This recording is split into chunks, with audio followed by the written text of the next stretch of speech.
A estratosfera é um lugar realmente muito interessante. E se você parar para pensar de onde vem o clima na estratosfera, a resposta será incrivelmente surpreendente, porque o clima na estratosfera se origina na superfície do oceano. Dependendo das evaporações que ocorrem lá, diferentes vórtices estratosféricos se formam. Eles têm alguns ciclos de existência. Por exemplo, na região do Equador, em algum lugar entre aproximadamente 30 graus negativos e 30 graus positivos de latitude, existe o que nós chamamos de a oscilação quase bienal. Esse fenômeno garante uma velocidade do vento próxima de zero em certa altitude. Durante essa oscilação quase bienal, a altura onde a velocidade do vento é zero migra constantemente de baixo para cima, depois se reorganiza e assim por diante indefinidamente. Assim, abaixo dessa altura, o vento sopra em uma direção, enquanto acima dessa altura, o vento sopra em outra direção. Isso nos permite, ao alterar a altitude, regular nossa direção para oeste ou leste, considerando as condições atmosféricas e os ventos predominantes.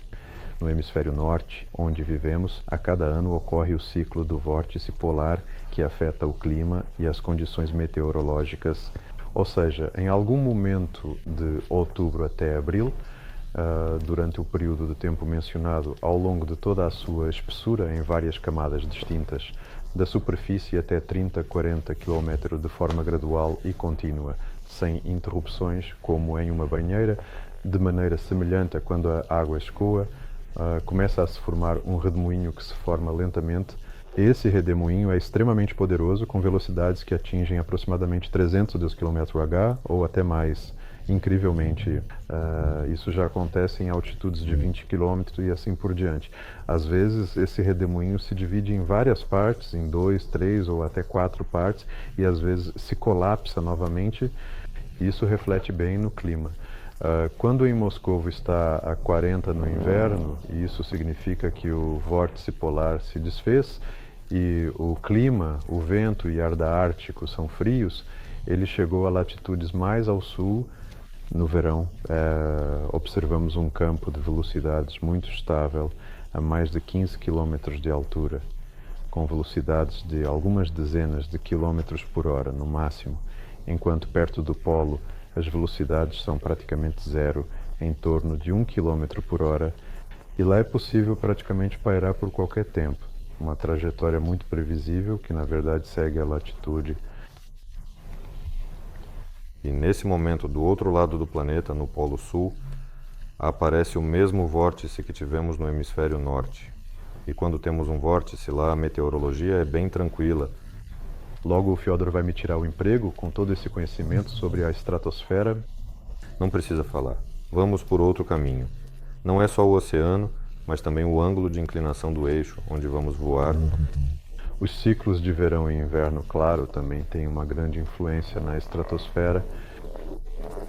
Além disso, o Tibete tem uma enorme influência na estratosfera, porque grandes obstáculos que as massas de ar encontram fazem com que elas se dispersem em ondas para cima, e isso também afeta a fragmentação do vórtice polar em várias partes, ou, ao contrário, sua recuperação.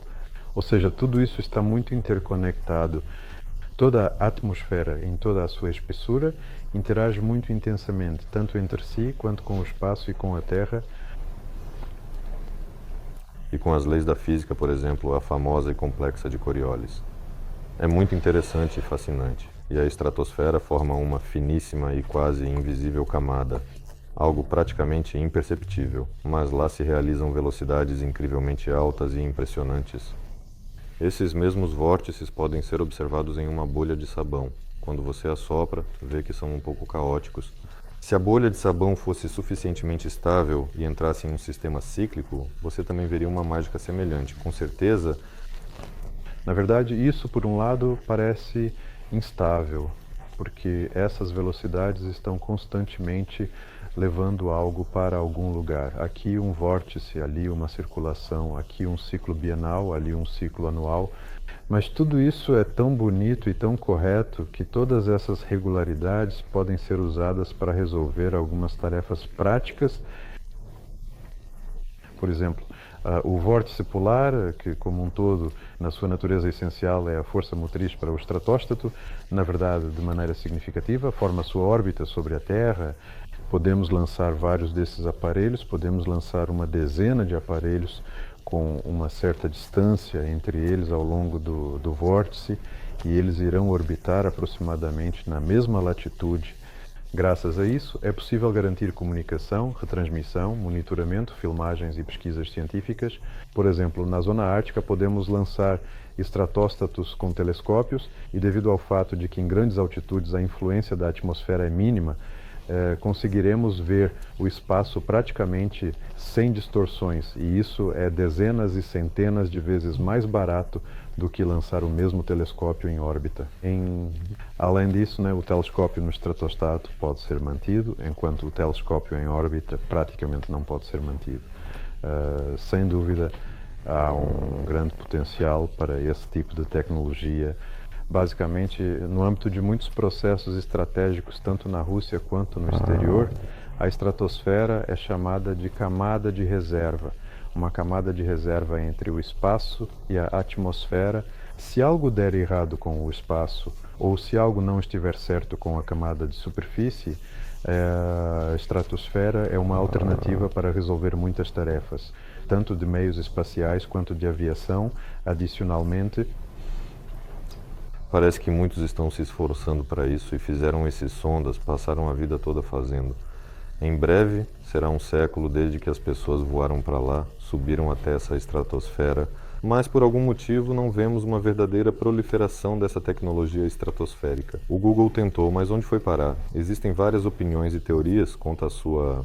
Nós conversamos com os engenheiros de sistemas do projeto Loon, que é um projeto do Google, que também lidava com questões de comunicação, garantindo conectividade em várias regiões.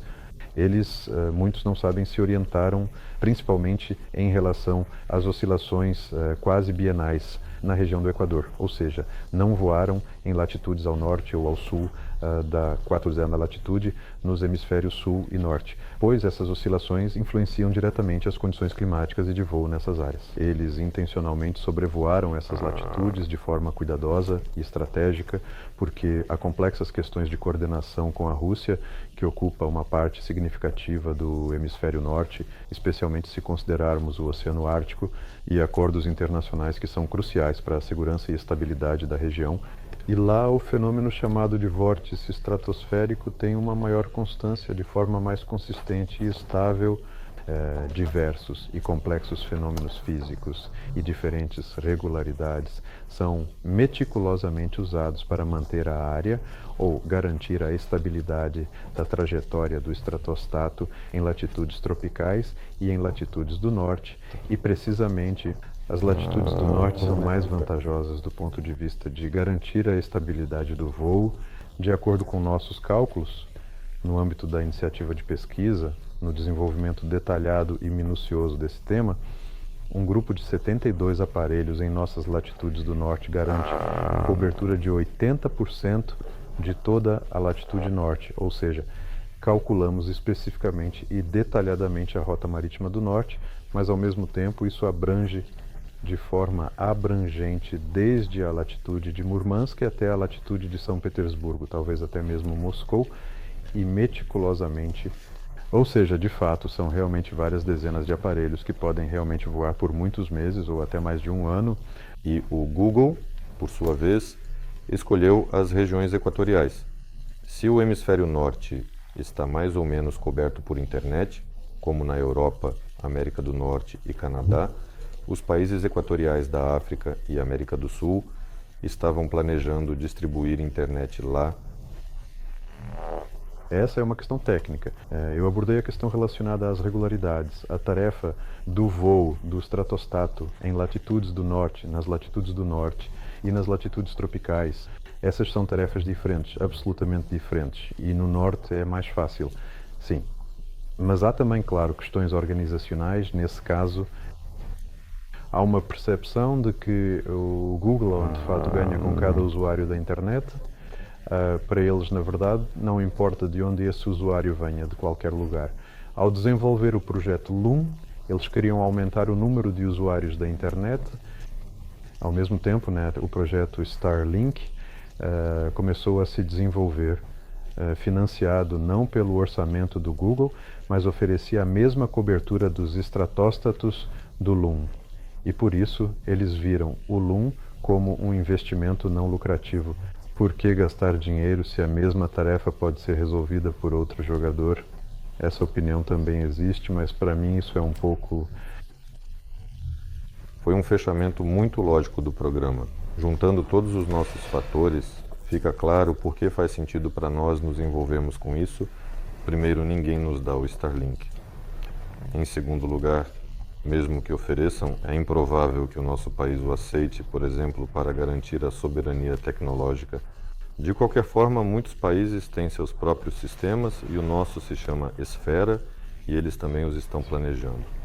Como o Arcade corretamente observou, lançar algo no espaço é muito mais caro, não precisará de manutenção e é um investimento de longo prazo. Dominar a estratosfera pode ser feito rapidamente e de maneira muito eficaz. Espero que possamos demonstrar isso